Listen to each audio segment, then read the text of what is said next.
So yeah, welcome to Cinema Makeup School's Talkin' Shop and SFX podcast. I am, as always, Kim Lonning, here again with our Chief Academic Officer, Andy Schoenberg. That's how you say it in German, because today's episode is... Inglourious Basterds. That's right. Yeah, that is right. So Inglourious Basterds, really fun movie. Yeah. That was another K&B project, correct? It was a K&B project. It was pretty crazy. We had to do it all really quickly. Mm-hmm. We shot in Berlin, which was a real trip to go to Berlin, especially because Berlin has a suburb of it that is called Schöneberg. So I had to do a little exploring there. Yeah. Yeah, I found out it's the gay district, which is cool. I mentioned it to the hotel guy when we were checking in. Mm-hmm. And I said, look, my name is German. And he goes, oh, yes, it's very close. I'm like, it's spelled exactly like Schöneberg, Germany. Yeah. That's so funny. Yeah. Was it because it was missing some accents or It was missing the umlaut. The umlaut. Yeah, yes. we don't put it on there in American typewriters. Yep.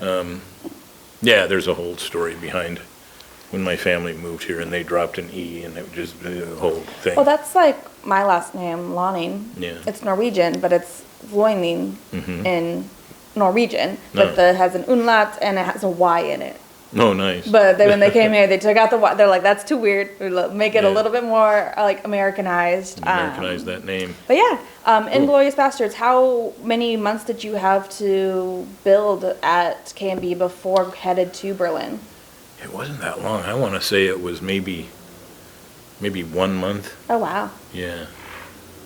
What sort of things were you guys working on at the shop? Well, we made dummies of a couple of the principal actors that worked out. There was a Hitler dummy that I puppeteered for the scene where he gets a machine gun. And I definitely want to talk about that one. Yeah. And there was a dummy of the guy who played, I can't remember his character's name now, but the guy who sits down to play poker with all of them.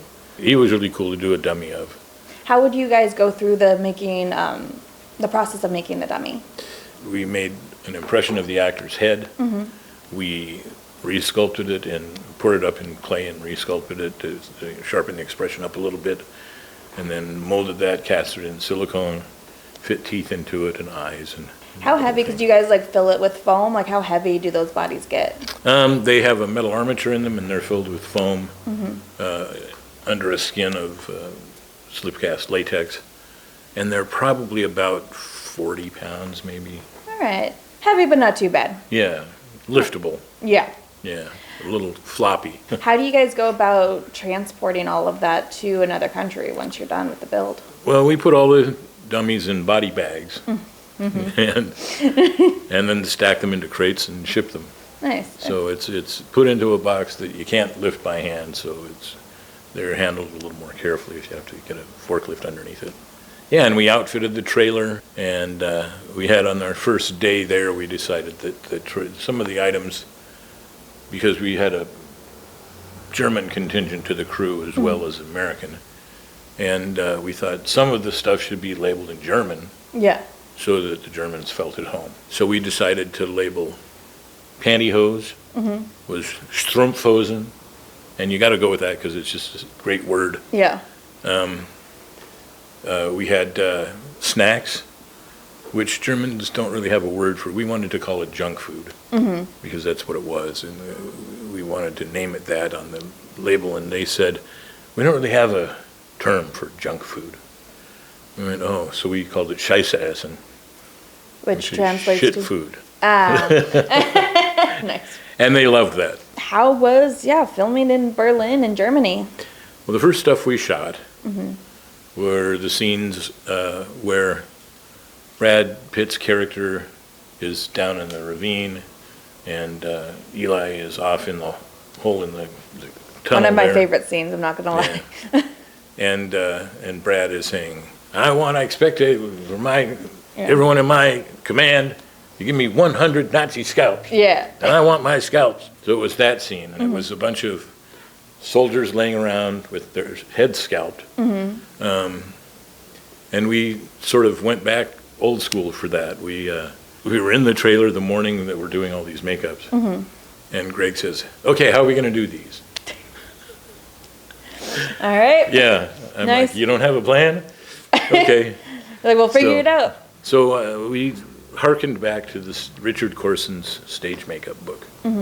And we decided that we'd use Gafquat and soak their hair. Their hair wasn't very long because they're all supposed to be military guys. Yeah. So we could part their hair in a scalped profile Yeah.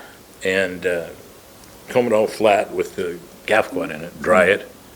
We'd pull a nylon stocking over the top and dry it with the nylon stocking there, and that cemented the stocking to their hair. Yeah. And we'd trim out around the edge of that and take some foam latex blender pieces and put it around the edge with the thick edge cut facing up. And then we'd dress their hair very, it's a highly complicated technique where you put a little glue on the foam latex and just smush their hair up into it. Fine. And that caught enough hair that it blended that edge. And then you dress blood over the top of it and you got a scalping victim. You can put other foam latex nurnies in the middle of it so that it has some texture to the scalped part. But that was fine. It was, I mean- cameras panning by. We didn't really feature them too much. So. Yeah, I mean, it was effective enough. How did you guys do the top part of the head with, like, the hair actually coming off? Well, there was one gag that I did that they let me sculpt it in the shop. So I sculpted it and I applied it. Yeah. And that was on Jake Garber, Okay. who is 6'7", or as he likes to say, 5'19". And he, it just was a matter of the actor doing the thing that I believe was Greg, holding onto the scalp. It's all dressed with blood underneath. Yeah.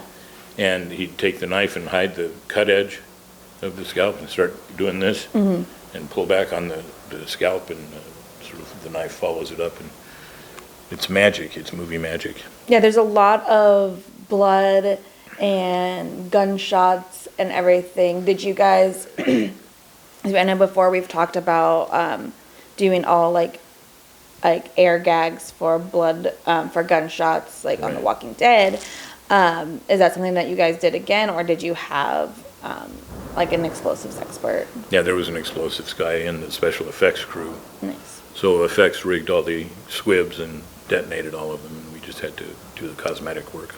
All right. Blood bags on top of them so that they sprayed blood and all of that. How does like that work, coordinating with the squibs and putting like a blood bag? It's just a matter of just putting it over the squib itself?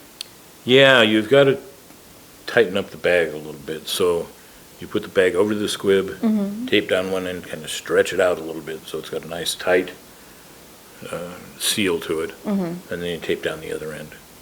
And when it blows the bag open. Nice. If you leave it too loose, it doesn't work. Good to know. Yeah. Because like Tarantino sometimes has like a certain like color of blood that he likes. How did you guys do all the blood work for this? They have a Tarantino blood at K&B that is a special formula. Because I know they've worked on a few of Tarantino's films. Yeah, they've done all of them. Oh, they've done all of them? Yeah. Oh, shoot, then never mind. Yeah. Well, Tarantino made a deal with, I believe it was Bob Kurtzman with K&B, when he started off, that if he wrote a script for them, which was Dusk Till Dawn, it was Bob Kurtzman's idea. And Quentin wrote the script, and he said, if that movie gets made, then you guys will do the effects on it. And he said further that he just wanted them to do the effects on all of his movies after that happened. So nobody else gets a chance to bid on them because K&B does them all. Nice. Yeah, it's been great for them. And well, yeah, and from Dusk Till Dawn, there was a lot of K&B guys in the movie, in the scene, in the scene in the bar and everything. Yeah. I actually recently saw that movie because I've never seen it before, and I was like, hey, I recognize this person and this person. It's like two movies in one. Yeah. Really. How do you guys deal with like blood stains with? K&B has some kind of magic formula. Wardrobe loves the The K&B formula blood. Okay. because it washes out. Oh, nice. So Yeah, they don't have to do anything special to it. They just launder the garments and it's gone. Any unique, like, character makeups that you guys did? Well, Hitler. Yeah. Yeah. I forgot about Hitler. How can you forget about Hitler? It was cool. The actor Martin did the Hitler portrayal, and he has played Hitler on stage in a number of productions. It's very interesting to see the German crew around all of the swastikas and all the other stuff, because it's illegal to own or promote any of that stuff in Germany. Yeah. So one guy, when he had a swastika on his forehead that the bastards had done to him, he came out of the makeup trailer and he said, "I don't believe in any of this. I renounce this, blah, blah, blah, blah, blah." And it was very interesting to see It's that. interesting. Yeah. How did you guys do? I know, like, we could get into this later, but I believe it was Kevin Wasner that did the effect, like, when you actually see in camera the practical effect Yeah, Kevin built that. of doing that. So we don't need to talk about that. But was it just like 3D transfer for the raised old scars of them? Yeah, they were, all the old scars and the fresh scars, the fresh cuts, were 3D transfers just dressed with blood. So some looked like healed scars and some looked like dressed blood. Back to Hitler. Yeah. So when we tested Yeah. the makeup, Martin came into the trailer and we put the hairpiece, he's bald on top, put the hairpiece and the mustache on him, and that's all. Yeah. And sent him off. He was photographed in that makeup. Came back, we put the chin on, I believe, and sent him off. He was photographed. He came back. We put the nose and upper lip on him. And he goes and gets photographed, comes back. Just and then slowly building it just to see. we put the cheeks on him, just to see what we thought we needed. And Quentin liked all of it. So we he's put in all full of it. prosthetics Yeah, then. he's from here down to here. He's all silicone. Honestly, I would have just assumed it was just a hairpiece and mustache from what I can tell with my eye Yeah. watching the movie, because it was very well done. Well, the first thing we shot was Martin pounding on the table and going, 9, 9, 9. And when he did that, take one, his face turned beet red. Except the appliances didn't turn beet red because Yeah. they're silicone. So here and here was red, and his face, the rest of his face was just white. And Greg and I looked at each other, You're like, oh no. and I thought, "Be right back." And I went and put some red on his cheeks to kind of Blend it all in. blend it all in. And I made him a little less red than he was when his face was all flush. And we just left him like that. That was his coloration from then on out. Greg and Jake both got their hair cut because they had parts in the movie. So they got military cuts from the hairdresser on the show. Oh, interesting. And What scenes were they in?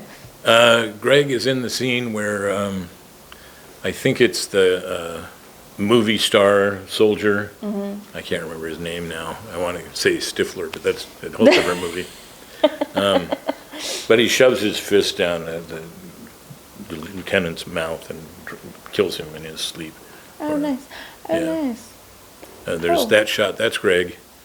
And then Jake was in for the scalping that I mentioned before. Okay, I know I watched the movie last night, like, in preparation, but I need to go back and see if I can be like, oh, that's Greg, because I know Yeah. what he looks like. Yeah, Quentin was in love with the puppet head that we made of Greg, and he just kept walking up to it and shoving his fist in the mouth. How was it making a puppet of your boss? It was pretty funny. Yeah. You know, everybody was into it. The hair people were way into making the hair match Greg's hair exactly. And he had a lot of highlights in his hair at the time. Yeah, and it just it took a fist to the mouth really well.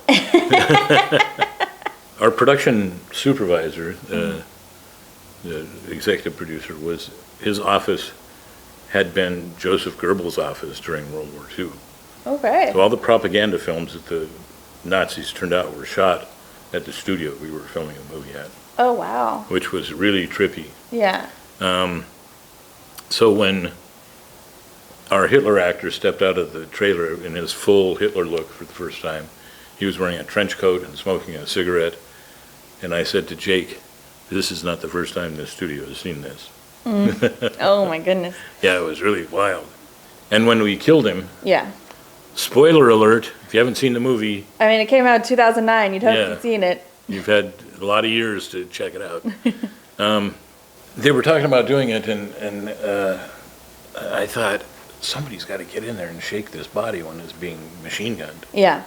So I didn't wait to ask anybody. I just jumped in there and grabbed him by the belt. Mm-hmm.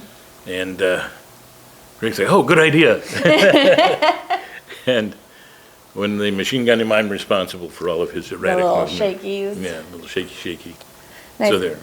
How do you guys do that practically in camera? Like obviously you shake it, but like the bullets going in and that kind of thing into a puppet. It's all blanks and all of that Yeah. stuff. So I don't believe that the machine gun was in frame. I think that was a second shot. Mm-hmm. So it was just the puppet, and this whole area was covered with squibs. Mm-hmm. So I kind of kept a low angle because I didn't want my hand to get hit by any burning squib material or my face. I was up here.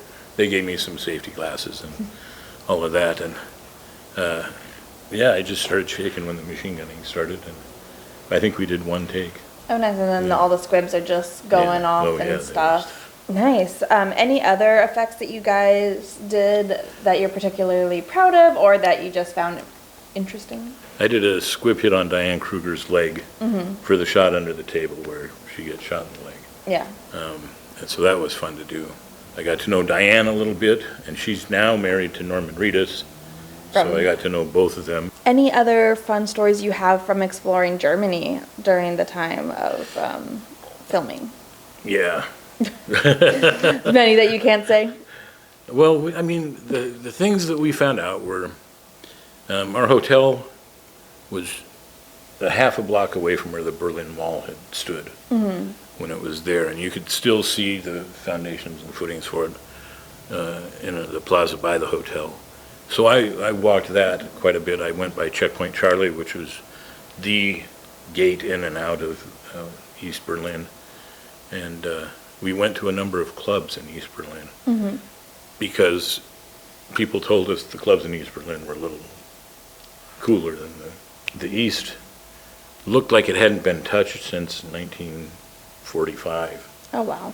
The storefronts and everything all were sort of looked like the original cladding on there, and it was all a little aged and faded. And there was a bar in East Berlin called Tarantino's, and Quentin discovered that and loved it.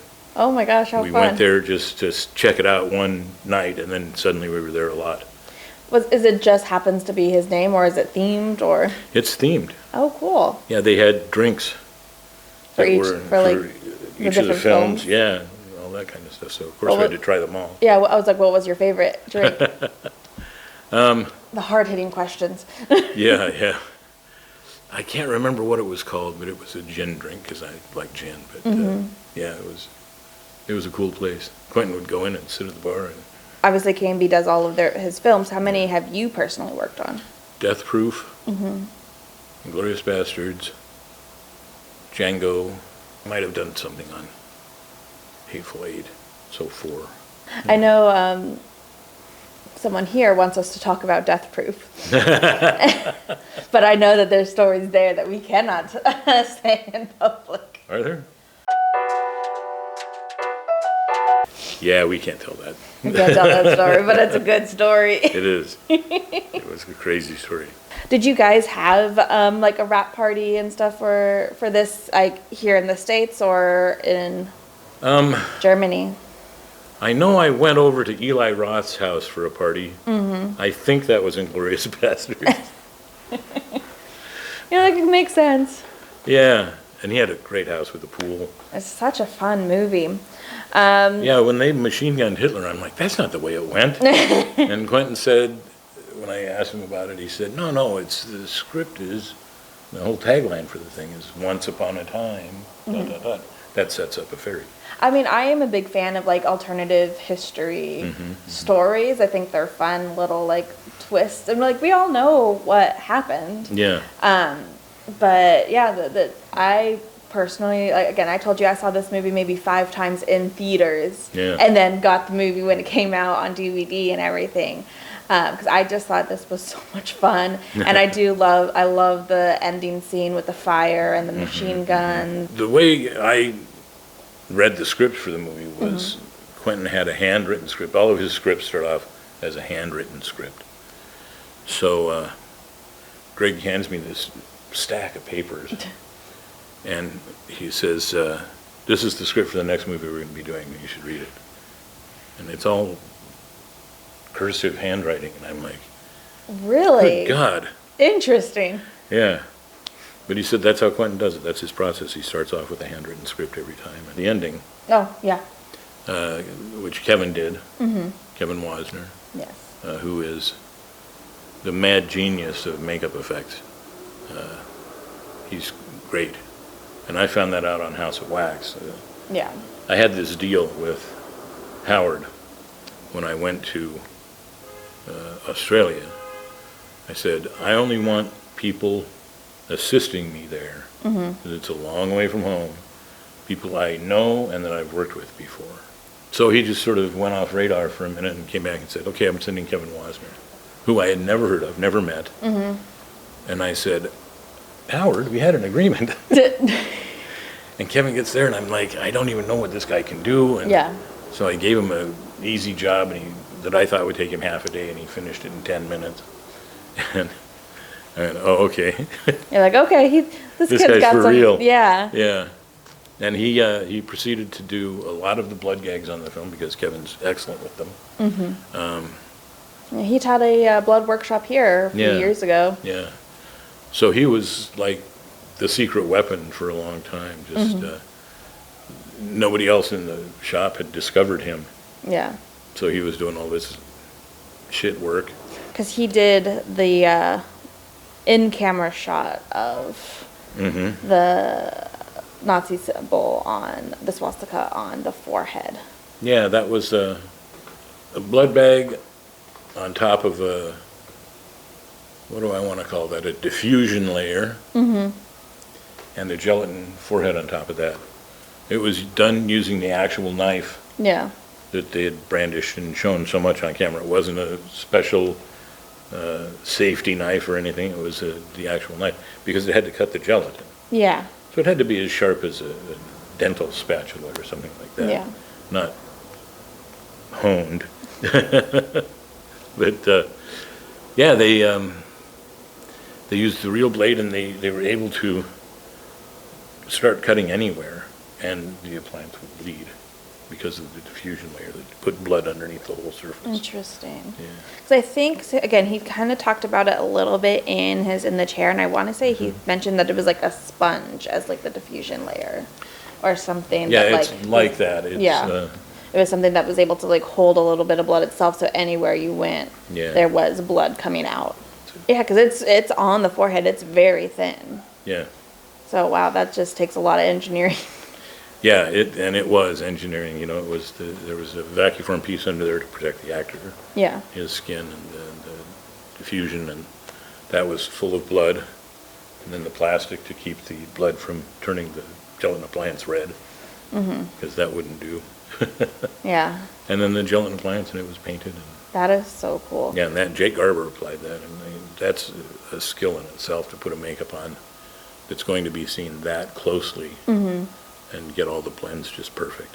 Not only do you have to, again, be creative, but you also have to think like technically as well. Yeah, and it takes a certain amount of finesse in presenting these things Artistry. and filming them. Yeah. You know, when Jake was filming the sequence, he said he did take one, which went very well, and he put on the next appliance for take two, and came out, and Quentin said, I can totally see where you're going to cut that.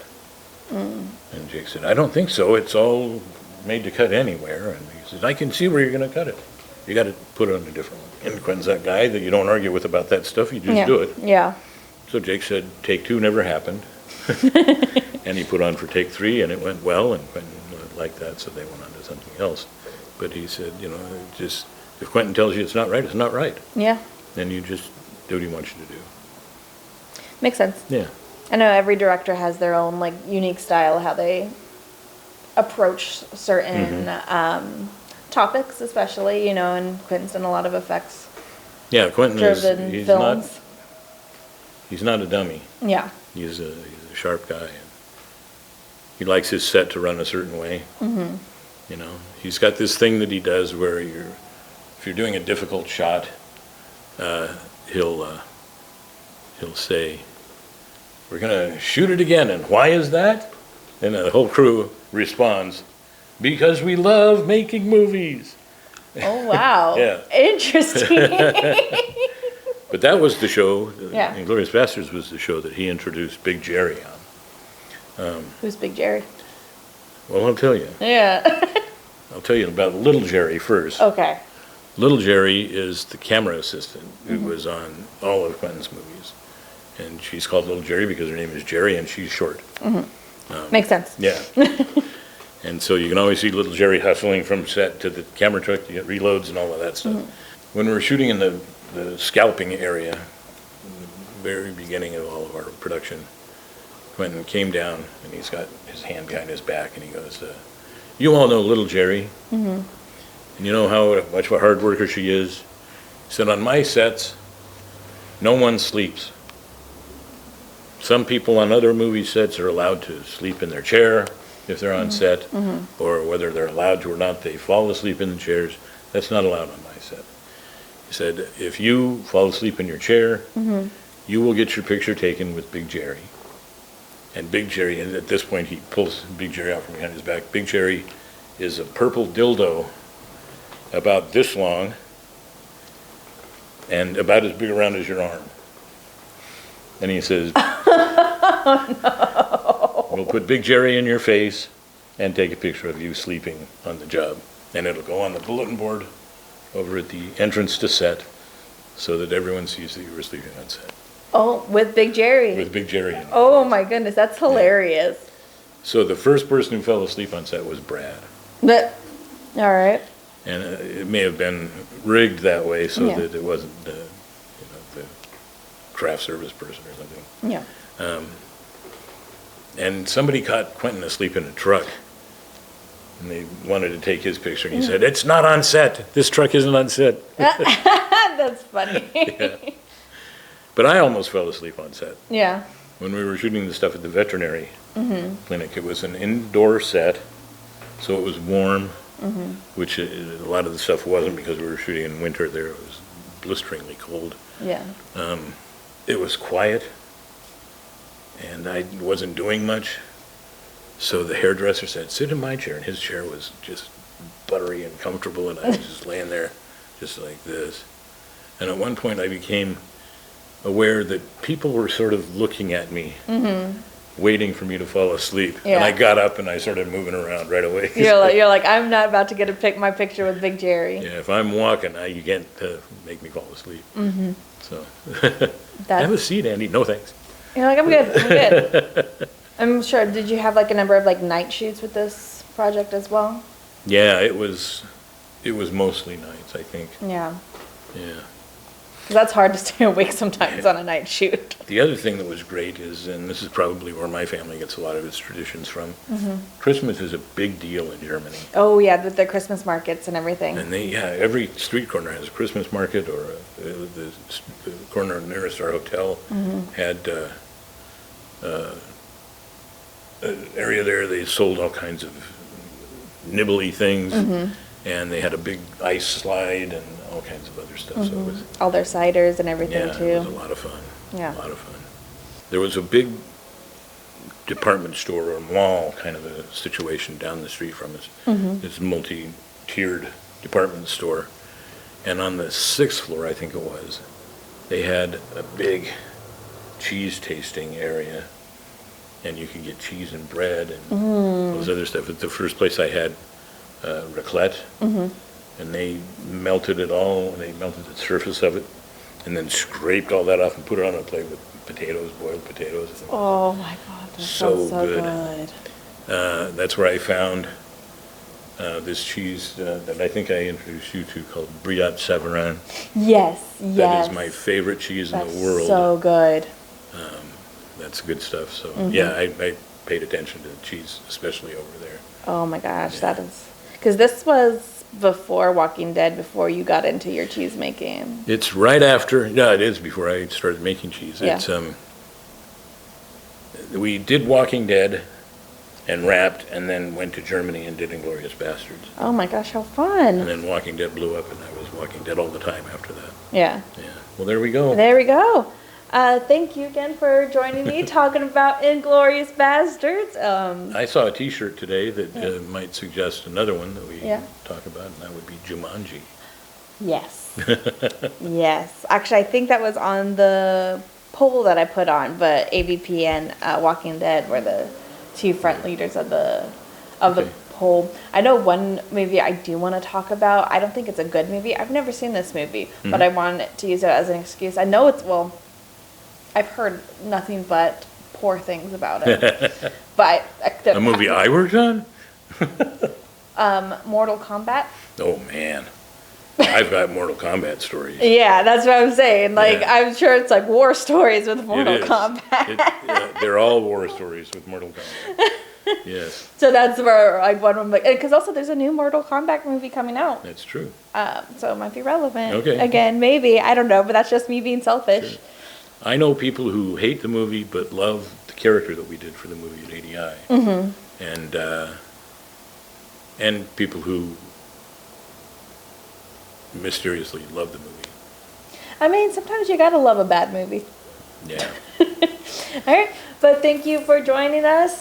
One thing I didn't do my sign up for the last episode, which I'm going to do it again now, finally bringing it back. If you're interested in makeup effects, please continue to follow us on social media. And if you're interested in learning, always check out our website. We do practical effects, beauty effects, and we're getting involved in some 3D printing and scanning, hopefully more so in the future.